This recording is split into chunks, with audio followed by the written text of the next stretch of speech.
أعوذ بالله من الشيطان الرجيم بسم الله الرحمن الرحيم رب اشرح لي صدري ويسر لي أمري واحلل عقدة من لساني يفقهوا قولي اللهم زدنا علما وعملا يا رب العالمين اللهم اجعلنا من الذين آمنوا وعملوا الصالحات وتواصوا بالحق وتواصوا بالصبر آمين يا رب العالمين. My dear brothers and sisters in Islam, welcome to Sunnah Fix, our weekly study of prophetic mannerisms. Those of you who have been joining us, mashallah, consistently, may Allah reward you. Currently we're on the section of Babul Mizah, the etiquettes of joking around, banter, humor. And you guys tonight are in for a bit of a treat, because tonight we get to see the prophetic humor in action. And what I wanted to do is I kind of wanted to scrape the barrel, as they say, and collect the juiciest stories that I've been able to come across, where you get to see the Prophet ﷺ being humorous with his companions, with his family, even with children. So I'll share some of those today, and then inshallah we'll save some stories for next week, inshallah, to hold you all hostage. So let's begin. One thing before I start, a little bit of a disclaimer. We're going to come across a few stories today where our Prophet ﷺ is being lighthearted. Hopefully that does not skew his perception that you have in your mind. He wasn't always joking around, obviously. Our scholars, they say our Prophet ﷺ would occasionally joke around to create a relaxed atmosphere, a delightful vibe, if you will, a chill vibe for the people around him. So because we're concentrating on that, someone may walk away with the understanding, oh, that's just how he was. He was always just chilling and like dropping jokes. So we want to make sure that we have a balanced understanding of the Prophet ﷺ, as always, moderation. So let us begin. The hadith today that we have in front of us, hadith 267, where Ibn Abi Mulayka said, radiyallahu anhu, قال مزحت عائشة عند رسول الله صلى الله عليه وسلم. Aisha radiyallahu anha was joking around in the presence of the Prophet sallallahu alaihi wasallam. Now folks, just pause for reflection real quick. Aisha radiyallahu anha is in the presence of someone who, first of all, is like the Prophet of God, the recipient of wahi, the seal of nubuwah. That's a big stature, yet the Prophet has created such a dynamic that she can actually joke around in his presence, and the Prophet has not imposed martial law in his house. You know, his house is not like a monastery where they're always like praying and reflecting and crying and sorrow. Sure, there was time for that, but they still had this relaxed dynamic, which is so beautiful that she's joking around in his presence. So, the Prophet ﷺ, when he hears Aisha radiallahu anha joking around, the servant of Aisha is also in the gathering. And she says, Ya Rasulullah, she's like, this is the comment she makes, some of these jokesters seem to be from Kinana. So she hears Aisha radiallahu anha joking around, and the servant says that some of these jokesters in this tribe seem to be from Kinana. Now what does this mean? Now I looked up a lot of commentaries on this to figure out exactly what this is getting at. There's not much out there, let me tell you. But allow me to give you my humble understanding of what's being said here. Kinana right here, first of all, you should know, is a reference to a super tribe. So Quraysh is a tribe that we have heard. This is the tribe of the Prophet ﷺ. Quraysh rolls up under an even super tribe known as Kinana.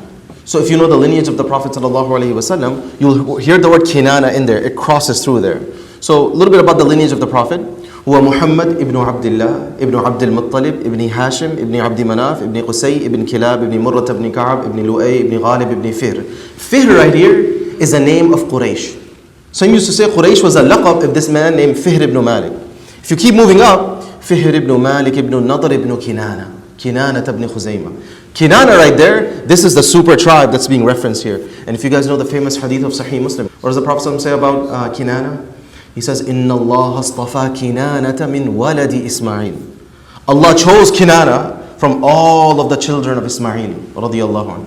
And then he says, وَاصْطَفَى قُرَيْشًا مِنْ Kinana.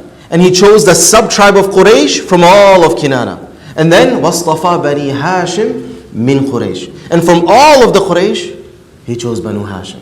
And from Banu Hashim, he chose me. Sallallahu alayhi wa sallam. So what is this servant of Aisha? What is she saying? That, Ya Rasulullah, some of these jokesters in this tribe seems to be from Kinana. My humble understanding is as if she's saying, this humor that we're coming across seems to be kind of out there. From these people of Kinana who kind of have settled into these faraway settlements. The sense of humor of some of the jokesters here is kind of out there. It's kind of outlandish. So the Prophet ﷺ said, you mean this jokester right here, Aisha? And immediately narrows it down upon her and kind of calls her out. And this is the dynamic that Imam Bukhari rahimahullah is trying to capture here. And my dear brothers and sisters, this should remind you of what Anas radiallahu anhu used to say, that kana Rasulullah sallallahu alayhi wa sallam bassaman dhahakan. Our Prophet sallallahu alayhi wa sallam, when you would think of his face, you would think of a cheerful person. A person who would laugh time to time. And this perception, especially for our young people, is important because it makes the Prophet somewhat more relatable, a little less intimidating. And with this, we move on to the next hadith that I wanted to share with you. In this next hadith, Anas radiallahu anhu says that a man came to the Prophet sallallahu alaihi wasallam and he needed a riding animal. Kana yastahmiluhu. So he comes to the Prophet sallallahu alaihi wasallam, wants a ride, wants a riding camel. And the Prophet sallallahu alaihi wasallam, after listening to his needs, the Prophet is like, the best I can do for you is a baby camel. So this guy is like, Ya Rasulullah, what am I going to do with a baby camel? And low-key, this man is a little frustrated, perhaps offended. You know, I'm a grown man. I got size. I'm swollen. You're going to offer me a baby camel. And the Prophet is like, relax, Habibi. You know, idiomatically translating. As if the Prophet is saying, relax, I'm just messing with you. And then he says, isn't every camel a baby to its mother?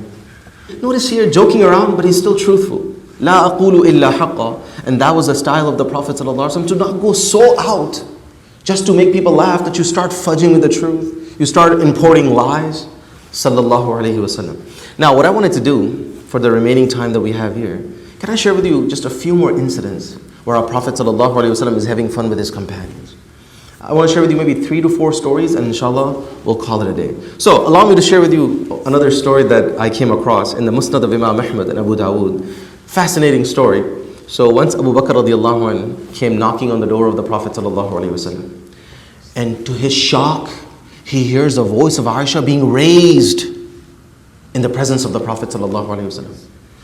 Narration says, فَسَمِعَ صَوْتَ عَائِشَ عَالِيًا. Aisha is raising her voice in the presence of the Prophet sallallahu alaihi wasallam. So as soon as he enters the door, he's like, you dare raise your voice in front of the Prophet sallallahu alaihi wasallam? And he's about to go off on her. Maybe he's about to even do something to her. And narration says, Aisha goes hiding behind the Prophet sallallahu alaihi wasallam from her own father. And then narration says, وَكَانَ يُحْجِزُ. And the Prophet is kind of, I don't want to say stiff arm, but like the Prophet is kind of holding Abu Bakr radiallahu anhu back from Aisha radiallahu anha, who's hiding behind the Prophet sallallahu alaihi wasallam. And then Abu Bakr radiallahu anhu leaves. And the Prophet sallallahu alaihi wasallam says, I think I just saved your life. And so that incident occurs. فَمَكَثَ أَبُو بَكْرَ أَيَّامًا. A few days later, when Abu Bakr radiallahu anhu is in a little bit of a better mood, if you will, he wants to give it another shot.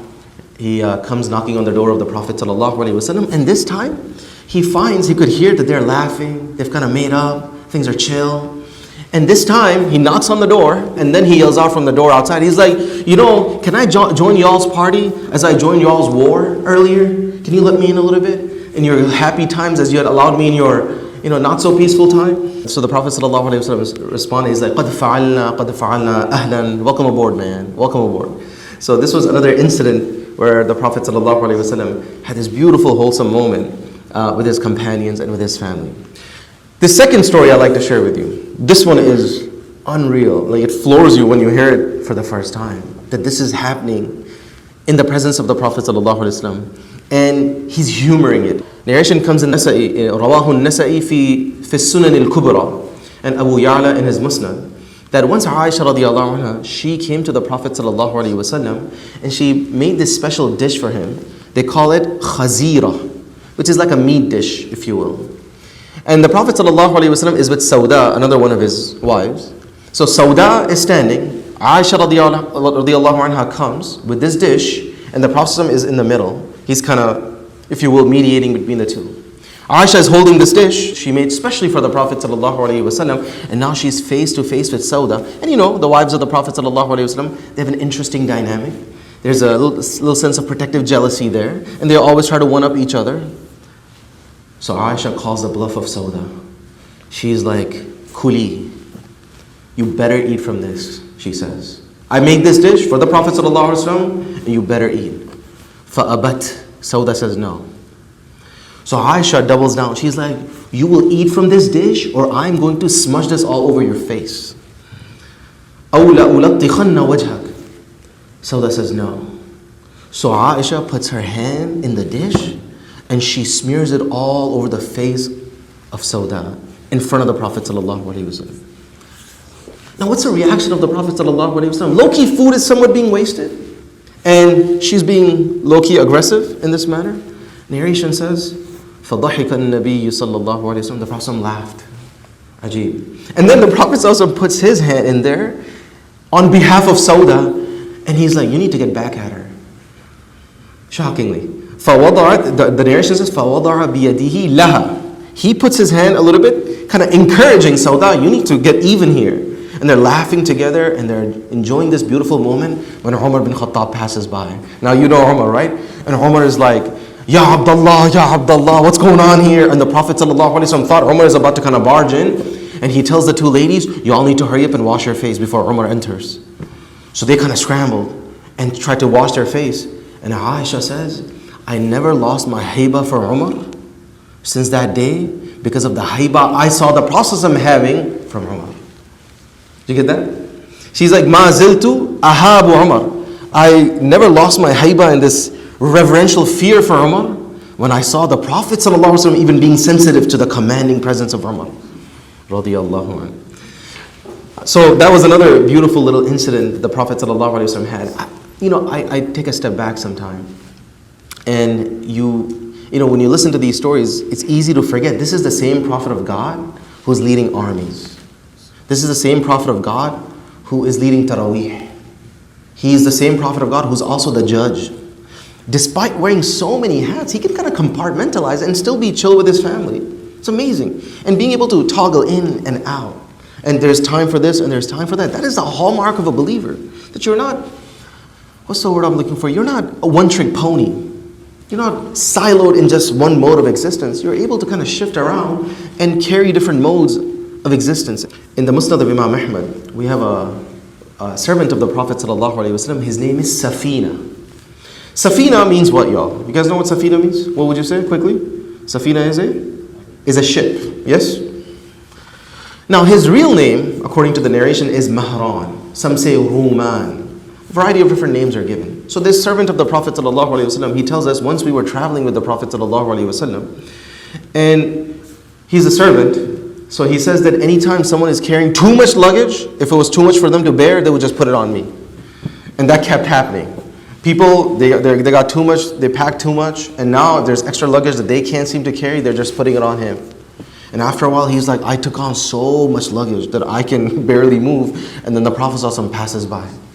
And the Prophet ﷺ says, good job living up to your name. You truly are a ship today, Habibi. You know?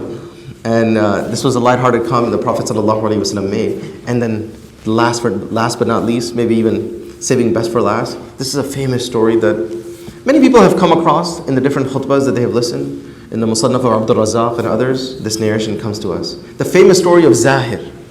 So, narration tells us that one of the Bedouins, his name was Zahir, and he used to come to the city, to Medina, to interact with the Prophet ﷺ, and he had beautiful manners. He would always bring a gift. So, the Prophet ﷺ, whenever he would interact with him, and he's coming from from the outskirts, he would come to the Prophet ﷺ, bring a gift. Now the narration says he wasn't exactly the best looking. Kana damim. He didn't have the looks. And once the Prophet ﷺ pulled a little prank on him. What happened is that he was in the marketplace, and the Prophet ﷺ kind of just snuck up on him. And he put his hands under his armpits and grabs him.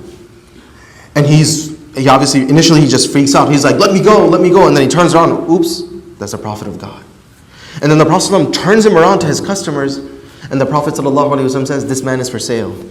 So immediately, Zahir makes a comment. He says, Ya Rasulullah, إِذَنْ تَجِدُنِي كَاسِدًا. Ya Rasulullah, if I'm up for sale, you're not going to find people paying a high price for me. Now what does that mean? He's like, I'm not going to fetch a big price. So his self-esteem is a bit low, you can tell. He doesn't think very highly of himself. So he belittles himself. That, Ya Rasulullah, who's going to pay for me? What is my self-worth? So the Prophet ﷺ turns around and says, وَلَكِنْ أَنْتَ عِنْدَ اللَّهِ غَالٍ. But you are so valuable in the eyes of Allah. And tried to raise his self-esteem just a little bit. Didn't let the jokes carry it away so much, just keep beating him down. When the Prophet saw he's belittling himself, he raised his self-esteem, sallallahu alaihi wasallam. And that's another wholesome moment that we come across in our tradition. sallallahu alayhi wasallam. So we ask Allah subhanahu wa ta'ala that we benefit from that. We ask Allah subhanahu wa ta'ala that we're able to kind of bake this side of the Prophet sallallahu alayhi wa sallam also in our personality. That with moderation, with balance, we're able to summon a sense of humor and lightheartedness into our own interactions. Subhana rabbika rabbil izzati amma yasifun wa salamun ala al-mursaleen walhamdulillahi rabbil alamin.